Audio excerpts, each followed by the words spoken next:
चला जाऊ श्रीराम टेलरिंग सेंटरमध्ये कपडे खरेदी करू।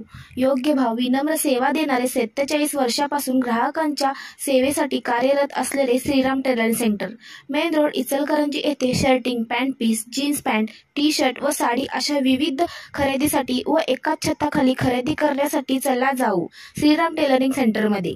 संपर्क क्रमांक 9823 58 11 88।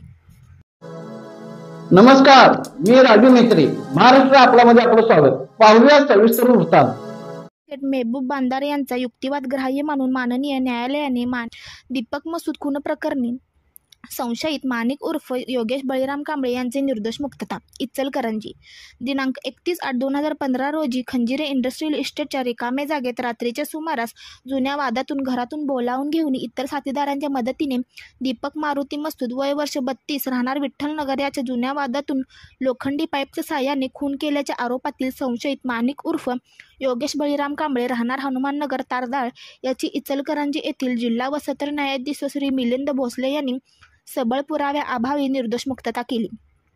संशयितातर्फे ॲडव्होकेट मेहबूब बांदार यांनी काम पाहिले।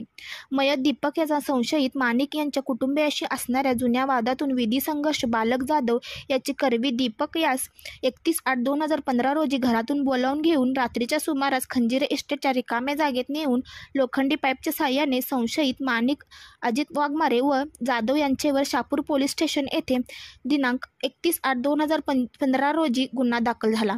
त्या संदर्भातील फिर्याद अनोळखी व्यक्ती विरोधात मयताचे वडील मारुती मसूद यांनी दिले।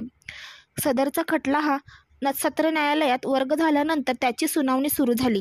सुनावणीच्या दरम्यान संशयितांपैकी अजित वाघमारे हा मयत झाला व जाधव हा विधी संघर्षग्रस्त असल्याने माणिक कांबळे यांच्या विरोधातच खटल्याची सुनावणी सुरू झाली।